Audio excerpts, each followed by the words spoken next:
create what you want. You have the power in you to do more than you can ever begin to imagine, to control your destiny, to make a difference in our children, to make a difference on the planet, to make an impact.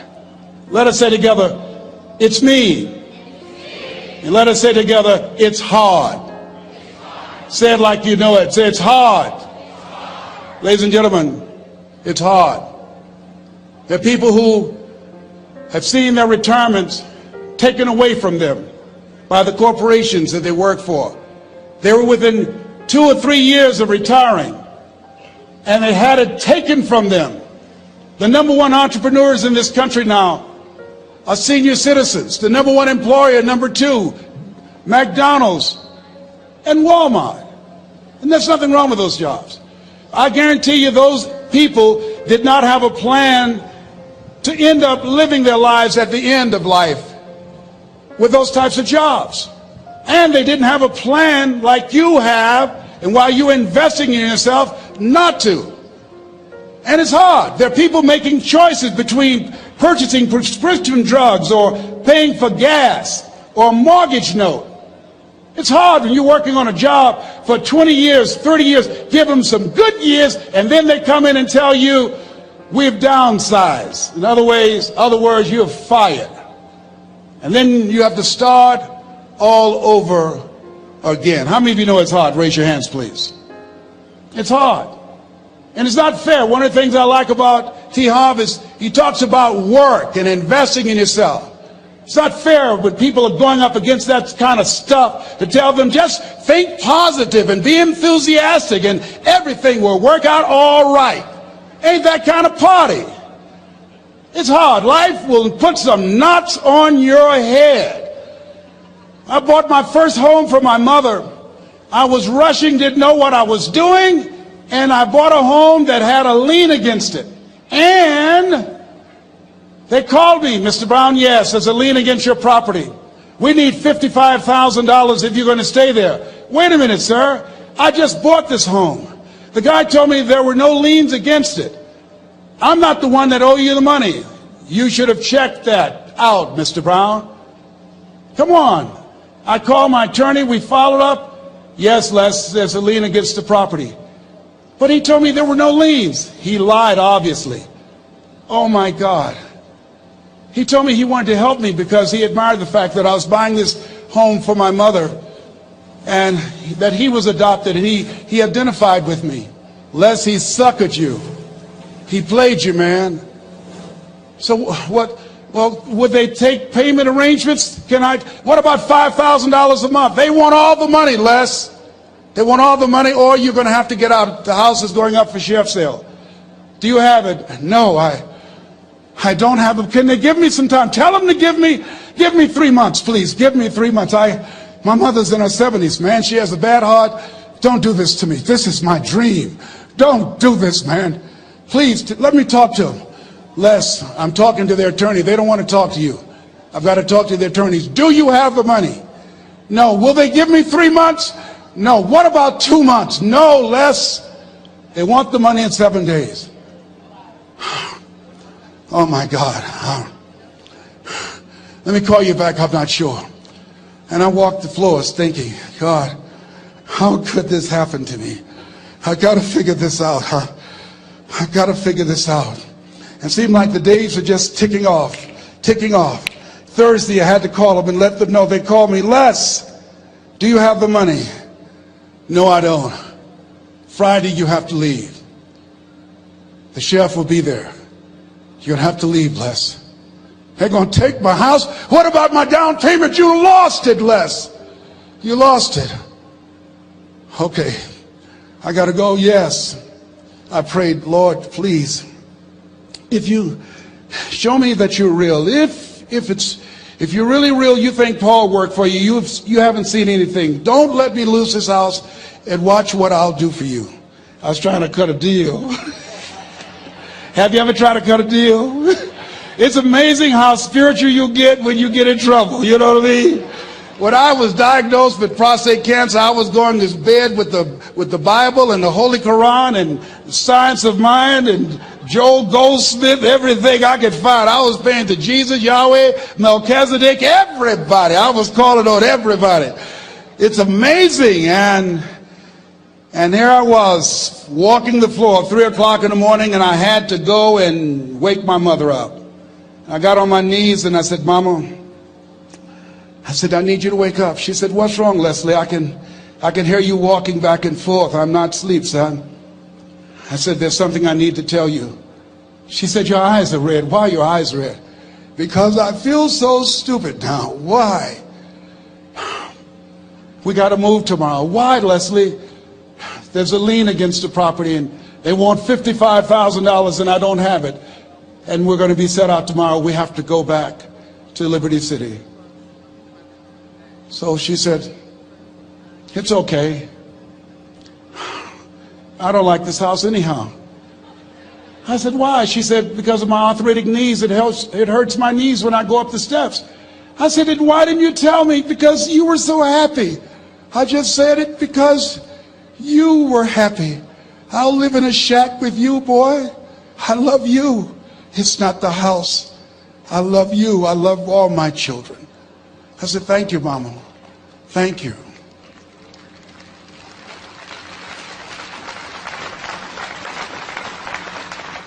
The next day when we were in the truck going back to Liberty City and we pulled down 68th Terrace, the neighbors came out and said, wow, Mamie, y'all coming back?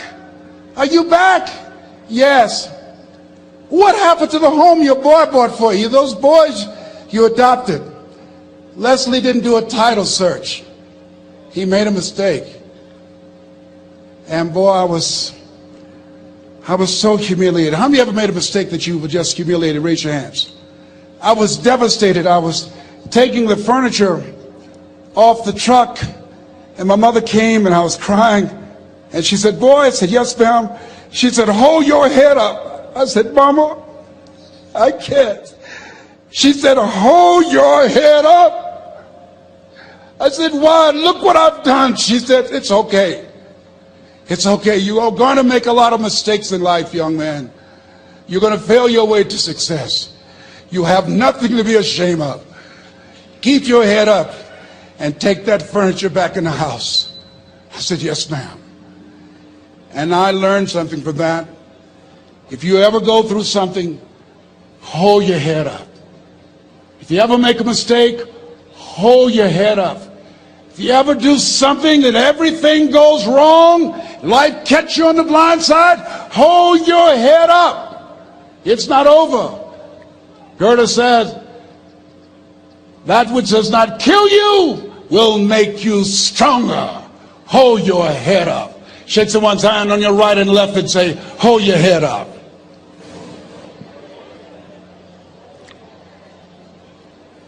Here's something else, ladies and gentlemen. Repeat after me, please. You got to be hungry. Everybody together, you got to be hungry. I'll never forget Mr. Washington said, Mr. Brown, yes, sir. What do you want to do with your life, young man? I said, sir, I want to be a disc jockey. He said, Mr. Brown? I said, yes, sir. He said, you got to be hungry. I said, what do you mean by that? He said, people that are hungry are willing to do the things today others won't do in order to have the things tomorrow others won't have. People that are hungry are willing to invest in themselves. People that are hungry will go to seminars and workshops. People that are hungry are always searching, always seeking higher ground. So how do you want to make it? I said, I want to be a disc jockey. He says, good. Here's what to do. He said, I want you to read 10 to 15 pages of something positive every day. He said, you don't get in life what you want, you get in life what you are. You must program yourself to success. He said, I want you to listen to Earl Nightingale and Zig Ziglar. Listen, faith comes by hearing and hearing and hearing.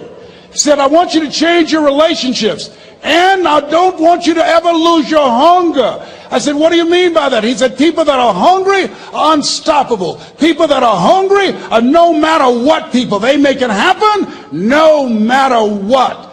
He said, I want you to listen to Paul Harvey. Who is he? He's the world's greatest communicator. Success leaves clues, young man. Always listen and follow people who are doing what it is you want to do at the level you want to do it, and learn from them. I told T. Hobb when we were standing by the stage, I said, hey man, I want to work more with you. I want you to coach me. I want to learn from you. See, I found you're never too old to learn, and you're never too young to teach. Always have a thirst for learning. So I listened to Paul Harvey every day on the radio. While in school, I would go out and listen in his car. He gave me his keys. I was working to develop myself. And I continued to listen to motivational messages, and he would take me to see the late Dr. Norman Vincent Peale, who wrote the book, The Power of Positive Thinking. I toured with him before he passed. You have something special. You have greatness within you. Don't allow your circumstances to determine who you are. Don't allow your negative thoughts to hold you back. You have something special. You can do more than you can ever begin to imagine. Dr. Peale was an incredible man. I admired him. When he spoke, he gave me goosebumps. I can feel him in my heart. And I never forget, we were coming back to the school, and Mr. Washington said, Mr. Brown, yes, sir. When Dr. Peale spoke, you didn't move. When he spoke, you were hanging on every word. When he spoke, we didn't have to tell you to sit down and be quiet. Why? I said, sir, I could feel him when he talked. I felt like he was talking to me, sir. He said, he was. I said, but he doesn't know me, but he was speaking to you. Did you feel him in your heart? I said, yes, sir. He said, most people feel him in their head. If you felt him in your heart, he said, listen to him, son. Follow him, learn from him. And I would go to seminars and workshops. Anywhere I would find where Dr. Peale was, I would be in the audience. I would drive 200 and 300 miles just to hear him speak. And my dream and vision was to share the stage with him. I thought about it. What is your goal? What is your vision? I want you to hold it in mind. There's some power in that. Because when I became involved in speaking, I never forget, I got a call from Og Mandino, who wrote the book, The Greatest Salesman in the World. He said, Les, I'm stuck in Philadelphia. I need to be in Kankakee. Dr. Norman Vincent Peale is appearing. I can't make it. I heard you're in Chicago. I said, yes, I am. Can you go and open for me? I said, yes, man. Oh, my God. Dr. Peale, I said, yes, I'd love to do it. And I went there, and I came. I said, hi, I'm Les Brown. He said, you're not the band of renown? I said, no, I'm Mrs. Mamie Brown's baby boy. I'm here to speak. He said, come backstage. And his wife, Martha, was there. And she said, Papa, Les Brown is here, the speaker. And he said, Les Brown, shoot for the moon. Because even if you miss, you'll land among the stars. I said, sir, that's my quote. I wrote you when I was in the 11th grade. I was a part of a special education class project. That's my quote. He said, I know. I end all my speeches with that quote. And Dr. Peale had a great sense of humor. A young man was backstage, and I had so many questions to ask him, and my mind froze up, and the young guy said, Dr. Peale, how old are you? And he was up in age. He said, Sonny, I'm 92. The young man looked at him and said, I don't know if I want to live to get 92. He said, that's because you've never been 91. So I did the things that Mr. Washington suggested. I listened to motivational tapes on a regular basis. I would go to seminars and workshops whenever Zig Ziglar and Dr. Dennis Wigley and Jim Rohn would come to town. And I said, sir, what do you want me to do now? He said, Mr. Brown, I've given you everything that I can give you. He said, develop your mind, put your money where your mouth is, continue to learn how to be an effective communicator, because once you open your mouth, you tell the world who you are. And always surround yourself with OQP, only quality people. So I went to apply for a job on Miami Beach, WMBM radio station. Milton Butterball Smith was the program director. Hello, Mr. Butterball. How are you, sir? My name is Les Brown, sir. I'd like to be a disc jockey. He said, young man, you have any journalism in your background? I said, oh, no, sir, I don't. You have any experience in broadcasting? I said, no, sir, but I practice all the time, sir. Let me audition for you, sir. Let me show you how good I am. All I need is a shot, sir. He says, no, we don't have any job for you. How many ever been rejected? Raise your hands, please. I was devastated. I went back and I told Mr. Washington, I said, Mr. Washington, they said no. He said, don't take it personally. Most people are so negative, they have to say no 7 times before they say yes. He said, you got to be hungry. Know your vitamin. Go back again. I said, yes, sir. Hello, Mr. Butterball. How are you, sir? My name is Les Brown, sir. I like to be a disc jockey. Young man, weren't you here yesterday? Yes, sir, I was. Didn't I tell you no yesterday? Yes, sir, you did. Then why are you back today? Well, sir, I didn't know whether or not somebody was laid off or somebody was fired, sir. Nobody was laid off or fired. Now, get on out of here. I came back the next day. Hello, Mr. Butterball. How are you, sir? My name is Les Brown, sir. I like to be a disc jockey. I know what your name is. Weren't you here the last 2 days? Yes, sir, I was. Didn't I tell you no the last 2 days? Yes, sir, you did. Why are you back? Oh, sir, I didn't know whether or not someone got sick or someone died, sir. No one got sick or died. No one was laid off or fired. Now, don't you come back here again. I came back the next day talking loud, looking happy like I was seeing him for the first time. I said, hello, Mr. Butterball, how are you? He looked at me with rage. He says, go get me some coffee. I said, yes, sir.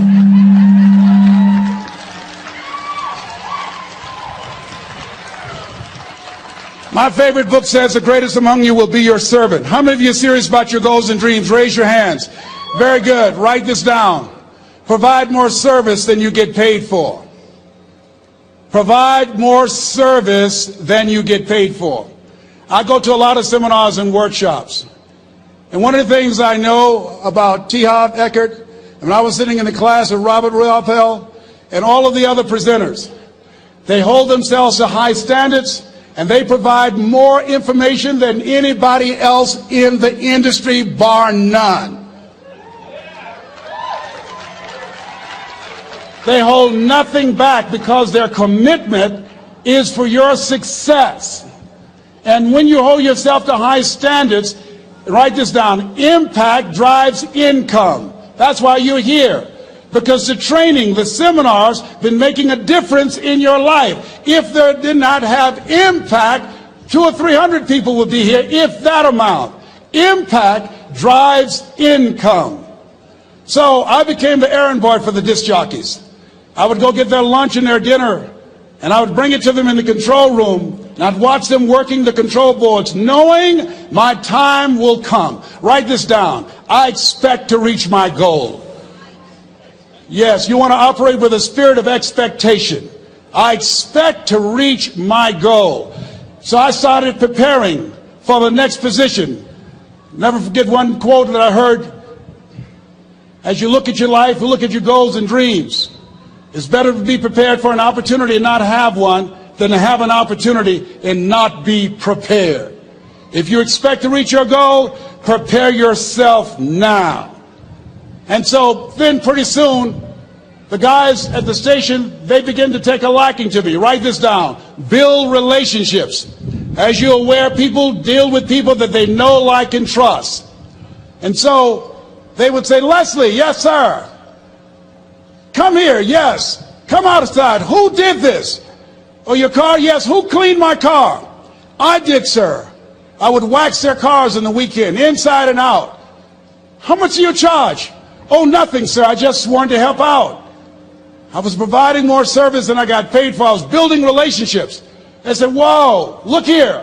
Donna Ross and the Supremes are coming to town. The Four Tops and the Temptations. Here are my car keys. Pick them up for me. Take them to the Fontainebleau Hotel on Miami Beach. I said, yes, sir. I would drive them all over Miami Beach in the big, long Cadillacs. I didn't have any driver's license, but I was driving like I had some. Then one day, it was a Saturday afternoon. A disc jockey by the name of Rockin' Roger was drinking while he was on the air. It was a Saturday afternoon, and I was the only one there. Rockin' Roger got so drunk, he could not complete the show. He started slurring his words. He's about to fall off the chair. And there I was, looking at him through the control room window, walking back and forth, young, ready, and hungry. I was saying, drink, Rock, drink. Drink, Rock. I'd have gone and get him some more if he'd asked me to. Then pretty soon the phone rang. It was the general manager, and I answered the phone. I said, hello? He said, young boy, this is Mr. Klein. I said, I know. He said, Rock can't finish his program. I said, I know. He said, would you call one of the other DJs in? I said, yes, sir. I said to myself, he must be thinking I'm crazy. I called my mom and my girlfriend, Cassandra. I said, y'all come out on the front porch and turn up the radio. I'm about to come on the air.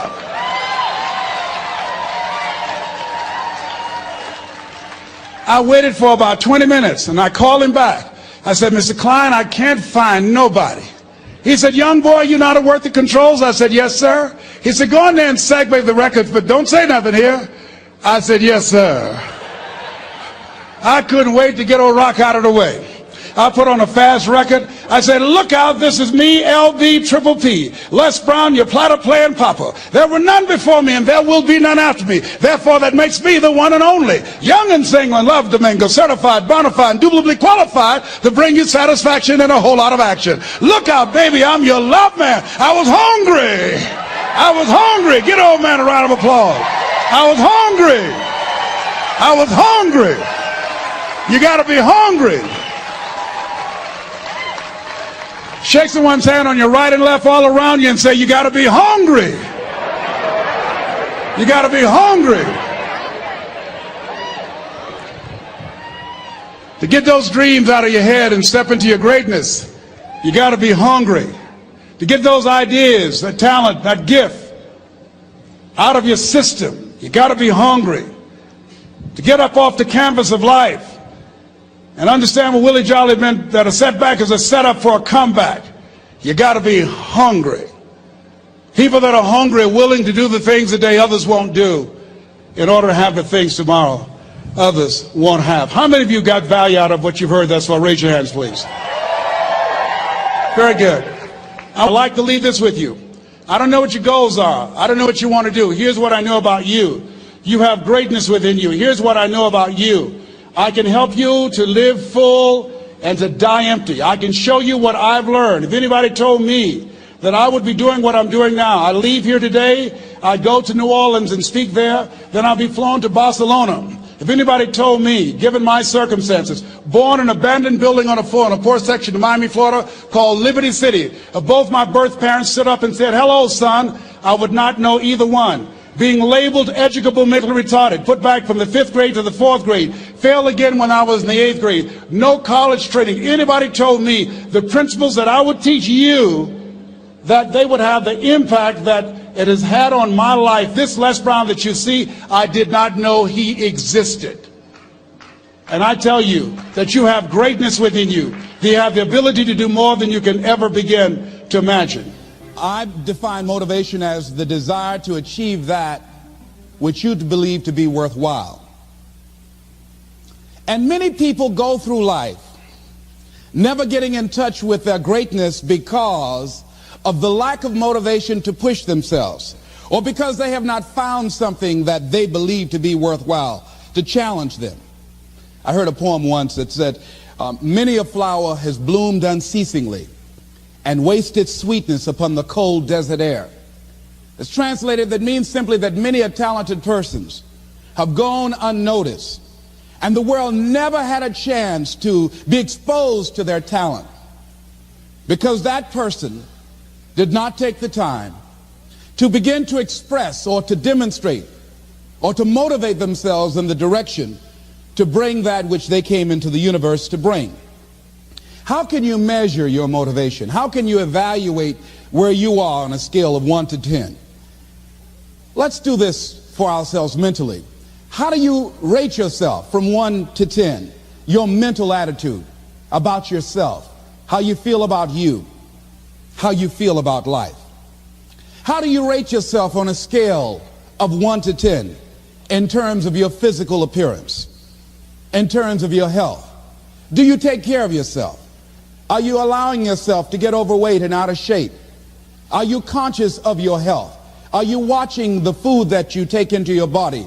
Do you make a deliberate effort to exercise? You know, it was George Burns. He said, we cannot help getting older, but we don't have to get old. And many of us get old before our time because we don't take time to take care of ourselves. Your environment is a very good indicator.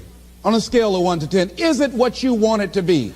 Do you find it desirable? Are you satisfied? The job or career that you're involved in. Someone said that 85% of the American public are unhappy with their jobs. Are you spending 8 hours a day just doing time?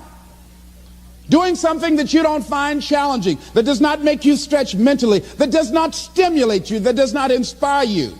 Something that you don't find a sense of fulfillment in it. If you're doing that day in and day out, it has to affect how you feel about yourself, your level of motivation. Your relationships. What kind of impact is it having on your life? Is it nourishing or is it a toxic relationship? Does it drain you or does it build you up? Ask yourself that. How motivated are you to do something about it? Your contribution, your actions. What are you giving? Many people will leave the universe without a trace. No one will know they were here. And in fact, under their name, we could put under there, not used up. Will anybody know that you came this way? What contribution are you giving? What will you leave? What will be different because you came this way?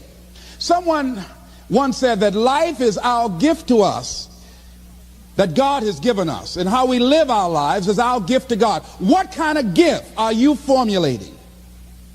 Is this a gift that you like to take back and do something else before you turn it in?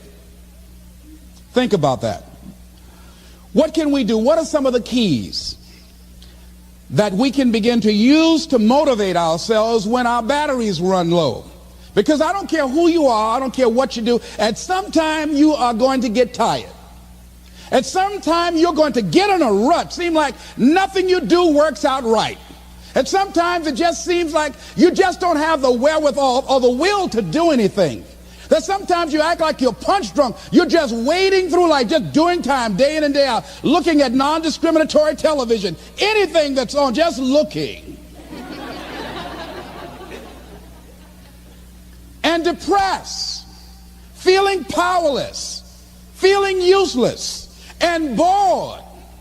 What do you do? How do you get yourself out of a rut? How do you, when you know you can do more than what you've been doing and you're not doing it and you're discontent with where you are, you get angry at yourself.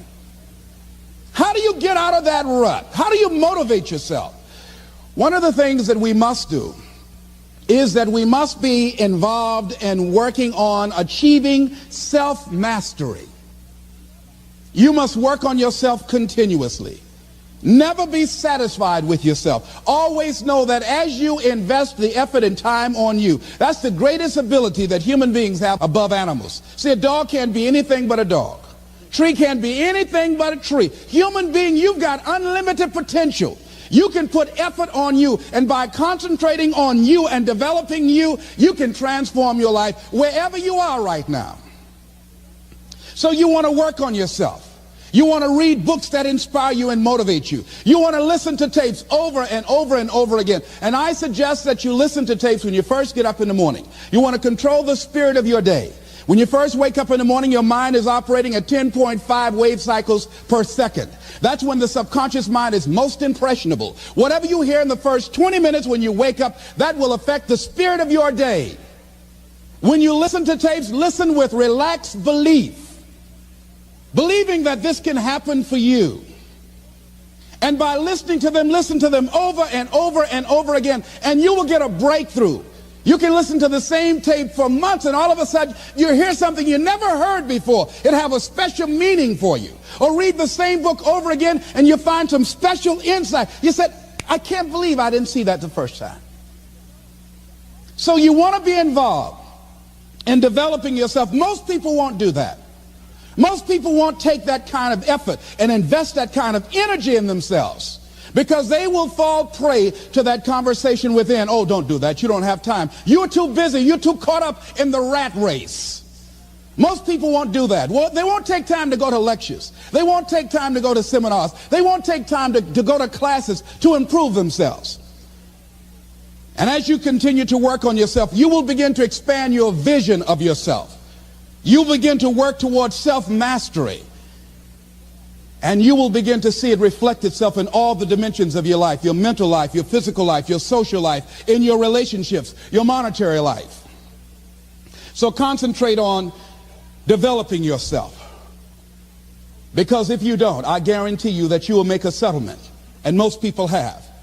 And most of us already have. What kind of settlement have you made with your life? You know, when we make settlements, out of court settlements, you've heard them. That means that you decided to take something less than what you originally wanted to get had you gone into court. And the reason that you settled outside of court is because you didn't believe that you can get it. So you made an out-of-court settlement. Many of us are making in-life settlement. We're settling for less than what we actually deserve. We don't feel good about it, but we make it work in our minds. We'll come up with some kind of excuse to make it all right. What kind of settlement have you made with your life? Many of us settle for less than what we want out of relationships because we don't have the courage to change them. I had a seminar I used to do called "Are You Living Together or Dying Together?" Many people are just dying together. Gladys Knight used to have a song that says, "Neither one of us want to be the first to say goodbye."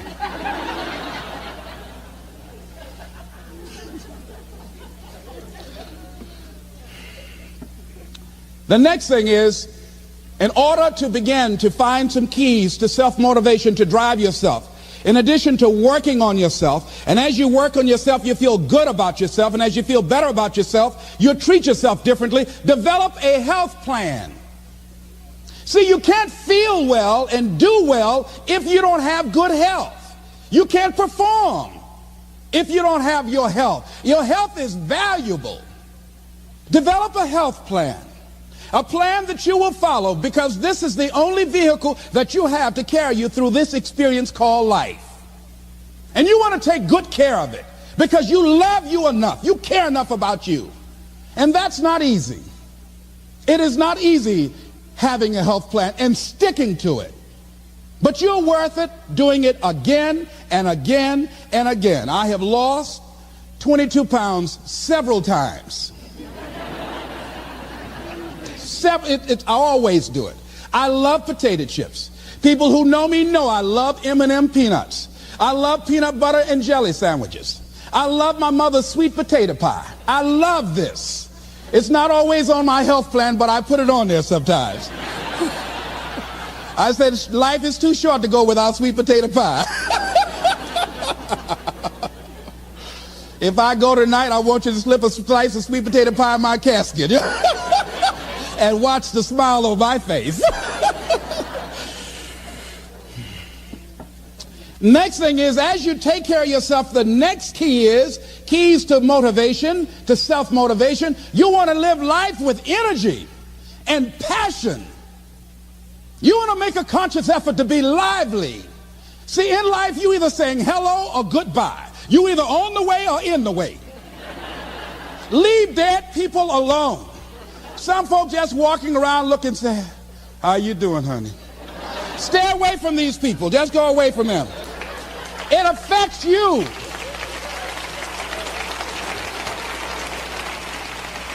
You want to smile. You want to be happy. You got a lot to be thankful for. But you watch some of the faces around you every day. And I tell you, some of these faces, they will put you in a depressed state of mind. So you want to avoid these kind of faces. When you see them coming, turn your head.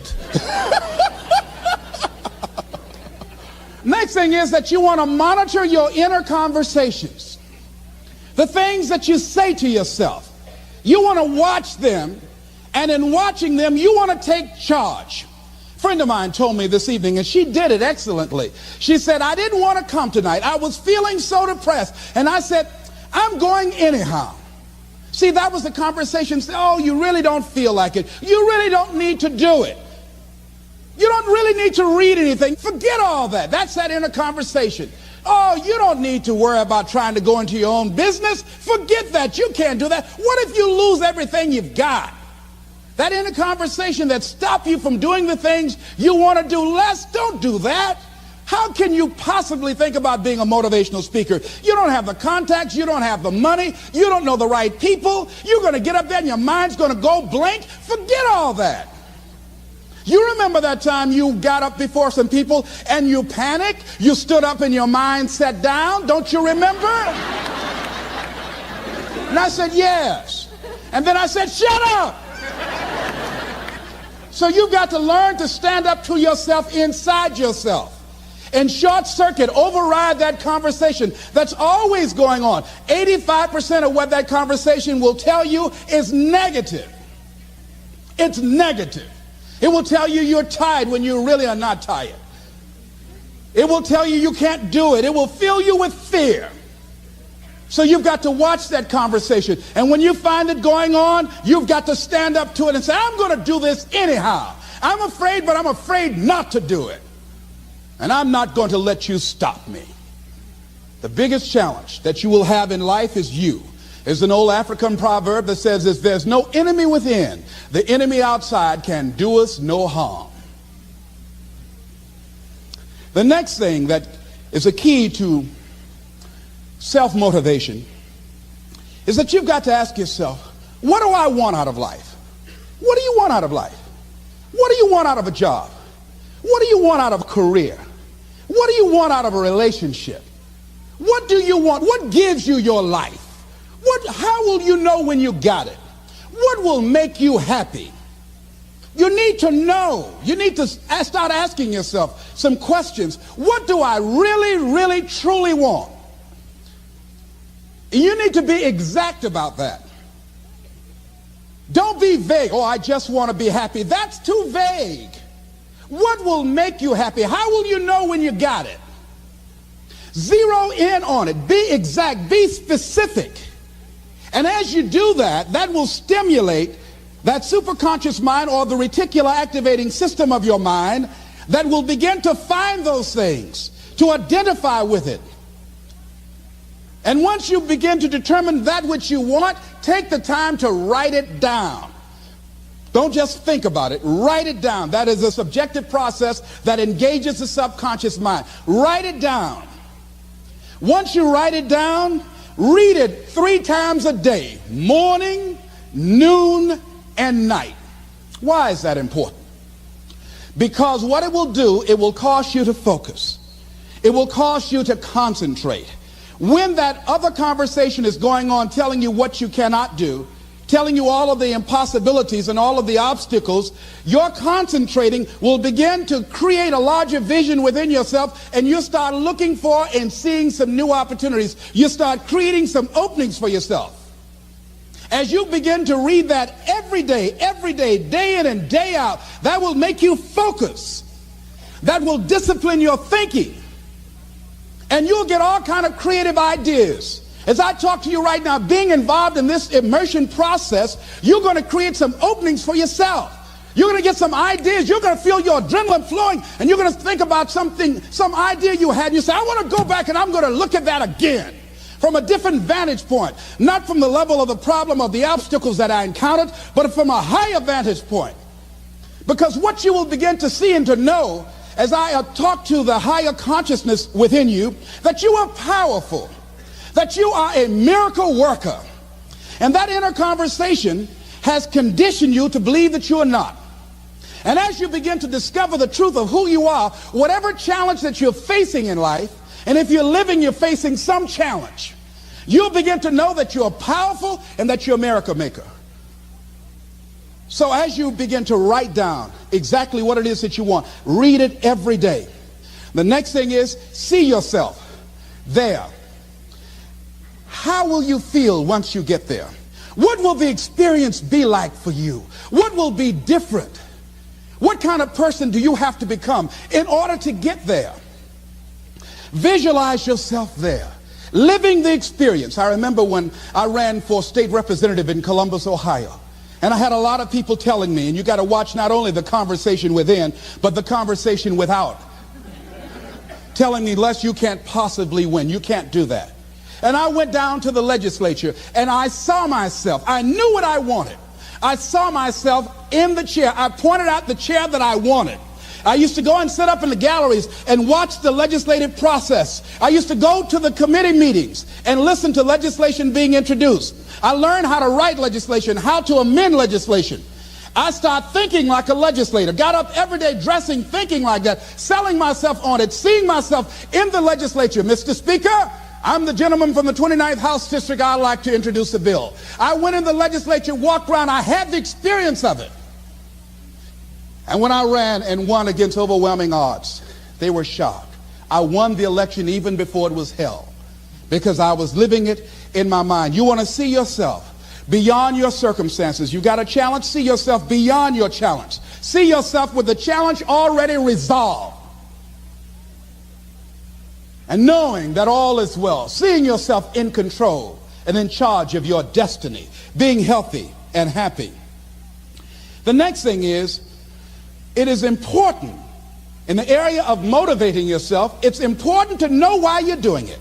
Because that mind will say, why bother? Why go through all this? This is too hard. No, throw in the towel. It's not worth it. Has it ever said that to you before? Here's how you can handle that. Here's how you override that. Write down 5 reasons why you deserve it. Why do you deserve what you want? Why you? Why do you deserve it? What meaning and value will it bring to your life? What's so different about you that you deserve your goal or this goal? And when you write down those 5 reasons, when you have some down moments, and you're going to have them, when that conversation starts talking to you, and it's going to talk to you, what you will do is you can pull that out and read it, and it will build you up. It will be your rod and your staff to comfort you through some challenging moments, because you're going to have some. Life will knock you between the eyes. It will catch you on the blind side, come out of nowhere, stuff you can't anticipate that will knock the wind out of you. You want to give up. That's why it's important for you to work on yourself, listening to tapes, building yourself up, talking to yourself with power, feeling, and conviction, building yourself up day in and day out, because it's coming. I guarantee you. Life is just waiting. Oh, he's doing good now, huh? Very good. I remember I had an experience. I was pursuing my dream. And that's why you have to work on yourself. You don't know what's going to happen. And I was telling people, I had this big rally I had to do. It was 5,000 people there. And I said, you must work on yourself. If you want a larger vision, you've got to empower yourself continuously, because life will catch you on the blind side. And after I finished my speech, I got a rousing standing ovation. And I went and called the young lady that I was dating at the time. I said, hey, guess what? I said, they love me. I got a standing ovation. And they were chanting, we want the motivator. We want the motivator. I said, listen, we want the motivator. Do you hear? She said, yes. Les, I need to talk to you. I said, well, wait a minute. You're talking about tough. I was getting off, and I'll be home soon. Les, I heard a voice in the background. Hurry up and tell him.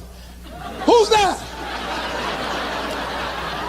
Les, you've been gone a lot, and there's somebody else. What? And they came in. Les, come on, Mr. Motivator. They want you back out there. Wait a minute, hold a minute. What'd you say? I'm sorry, there's someone else. And I heard the voice say, hang the phone up. Clump. I say, wait a minute. I say, hey, Motivator, come on. They want you. Can't you hear them cheering? I say, okay.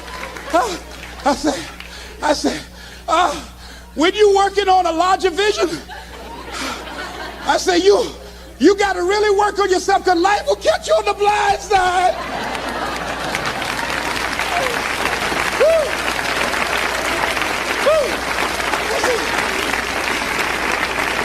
I say, you better be ready. And you better make sure you want it, because it'll make you cry. And somebody said, the Spirit is on him. Thank you, thank you, thank you, thank you. I was talking till they started blinking the lights. They had to come pull me off, and I said, you got to have a larger vision. You make sure, wait a minute, you make sure you work on yourself. They said, come on, Mr. Brown, come on. Yeah. I went back to my hotel room, and loneliness and heartbreak was sitting on the bed, said, are you coming in now? Do you have your larger vision now? How's your positive attitude? Say, get on in here. Are you still breathing? Shout. shut up. No, you want your gold? No, I don't want this gold now. I don't. Life will wear you out. You'll be saying, no, I can't, and no, I won't. You try to read and can't see nothing through the tears. I went plundering through the drawers in this hotel trying to find a Gideon Bible, anything, you know. I said, somebody, anybody help me. Yahweh, Yahoo, anybody. Boy, I tell you, that's why you got to work on yourself. Because life will send you some curves you cannot anticipate. The next thing is that whatever you do, you want to develop technical mastery. You want to be the best at what you do. You want to master it. See, part of self-motivation is you've got to find something that gives you a strong sense of competence. Well, you become known for that. You develop a reputation of being good at doing that. You set some high personal standards for yourself. You're not competing with anybody else. You're just unfolding yourself to be the best person that you could be. That you want to give the best quality service that you can give, because that is a statement about who you are. The other thing that's the key to self-motivation is recognize the fact that you're going to get into some slumps. Recognize the fact that you're going to encounter a great deal of failure in life. It goes with the territory. But in the face of that, you want to be relentless. When you want something, you don't expect everybody to say, oh, come on in. Oh, you want this? Oh, great. We want to give this to you. You're such a nice person. You're doing it for your family, aren't you? Great. No, life isn't like that. No, many doors will be closed in your face. Many loans that you will want. And they'll say, no, you don't have enough collateral. You don't have enough credit. And most people will give up. But you've got to decide that I'm going to be fearless. I refuse to be denied. And I'm going to go all out. I'm going to be relentless. I don't care how many no's I encounter. I like something Isaiah Thomas said when he was getting ready for a basketball game. He said, I'm going to either shoot us in or shoot us out, but I'm not going to not do anything. And that's the way to go. You can't make a basket unless you shoot the ball. You can't hit a home run unless you take a swing at it. Most people won't even take a swing. Well, I probably won't make it anyhow. That's the conversation within. They probably won't give it to me anyhow. If you want something, you've got to be relentless. You've got to decide, I deserve this, and I'm going to have it. And you go all out to get it. That drives you. The next thing is that when you want something out of life, you've got to be willing to go into action. Don't wait around for things to be just right. Don't wait for things to be perfect. Don't wait for the ideal situation. It will never be ideal. There will always be a reason. Well, as soon as the children grow up, or as soon as I pay my bills, or as soon as I get my divorce, as soon as I get enough money together, do what you can, where you are with what you have, and never be satisfied. A lot of people never take a chance in life. They don't want to take any chances. They want the situation to be ideal. See, that's not walking by faith. That's walking by sight. If I can see it, I'll do it. No. That's a lot of people saying, if I can see it, I'll believe it. No. If you believe it, you can see it.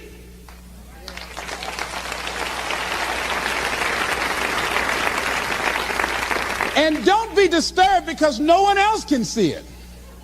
That's not unusual. That is ordinary. But because you want some different kind of results in your life, you've got to be willing to be unreasonable. If you want unreasonable results in your life, you've got to be willing to be unreasonable. Part of being unreasonable, you don't judge according to appearances.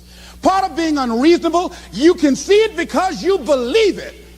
That's part of being unreasonable. Part of being unreasonable, you're like Paul, who said, you must have the faith to call forth those things that be not as though they were. That's part of being unreasonable. Most people won't do that. Most people say, call me when you get it together. Then I'll support you. The other thing is that one of the keys to self-motivation that empowers you is that you want to find a cause larger than yourself. Find something that you can contribute to. Find something that you can make a difference because you can. Part of what feeds your larger vision, part of what gives you a reason for being, part of what gives you your life is being able to give something back. Say, I can't afford to give anything. You can't afford not to give. Give your time. Give your talent. If it's nothing, just to go over there and lick envelopes. I don't know exactly what I'm going to do, but I'm going over there. It's part of my tithing in the universe. Once you develop that special sense of mission, and that's what you develop when you're part of a larger cause than yourself, it drives you. You don't need an alarm clock to get up in the morning. You have special power. You'll go places and folk will like to be around you. They will know there's something different about you. When you go in, they'll say, hey, that's somebody important. I want to know who you are. I just want to be near you. That energy that you have, that consciousness that you will embody will affect everybody around you. The next thing is that you want to create a home court advantage for yourself. You've got to be aware of who you have around you. So you want to be selective. Have friends that will enable you to grow. I have friends that help me to grow spiritually. These are my spiritual friends. I talk spiritual stuff with them. I have some other friends who are just intellectual friends. They make me grow intellectually. They make me stretch. I have some professional friends. I'm a member of the National Speakers Association. I get together with other speakers and we learn from each other and we grow from each other. I have other friends who are just social friends. All we do is just socialize together. We'll look at a basketball game together or go out dancing, but that's all we can do. We don't talk anything serious, nothing spiritual, nothing intellectual. That's not that kind of relationship. Nothing heavy up in here. Have other friends, we walk together. That's all we can do, walk together. Talk about we're going to lose weight one day, by and by for good, all right? That's all we do. Nothing else. So, according to the relationships that you develop, we grow from people and projects. And the relationships that you develop can enhance and can enrich your life, or they can drain you. I know many talented people who had a great deal of potential, but because they didn't surround themselves with other people that will inspire them to transcend themselves, they never realize their greatness, and they will end up going to their grave with all their good stuff still in them. So you want to look at your relationships, the people that you're involved with, the people that you communicate with most often, and you want to ask yourself the question, what am I becoming because of this relationship? Does it inspire me? Am I motivated? Am I encouraged? Am I driven to develop myself? Am I seeking my own greatness? What kind of person am I becoming because of this relationship? Am I becoming more cynical and negative about life? Ask yourself that. The next thing is, you've got to say yes to your life. You've got to say yes. Yes to my dreams. Yes to me. Yes, I can make it. Yes, I can. Doesn't matter how many failures I've made. Doesn't matter how many mistakes I've endured. Doesn't matter about my defeats. Doesn't matter about what I've done. Yes, yes. I don't care about the fact I'm in a hole now. Doesn't matter about where I am. Yes. The last chapter to my life has not been written yet. If you judge me now, you'll judge me prematurely. I haven't exposed all my stuff yet. I'm still in the process of transforming my life. I'm still in the process of becoming. Yes. I had somebody in my life at one time told me, you'll never make it. And I said, I'll show you. And what energized me, what motivated me was something that Frank Sinatra said. He said, the best revenge is massive success.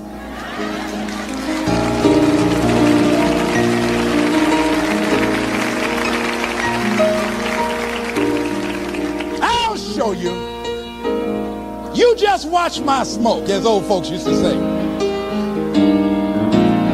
So say yes. Stand up for your dreams. Stand up for what you want in your life. Decide that your life is so meaningful to you, that you love you and you love life so much that you're going to stand up for something you want. I used to have a saying when I was on the radio, stand up for what you believe in, because you can fall for anything. So what I say to you this evening, that you are powerful.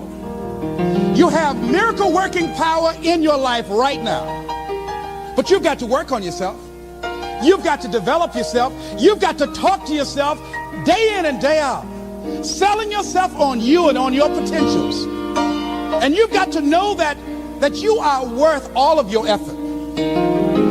And that the key to your motivation, as you get a larger vision of yourself, is to know that you have something to give, is to know that you have a reason for being in the universe at this point in time. I want you to stand up for your life right now. Anybody want to stand up for your life? Stand up for your dream? Stand up for your dream.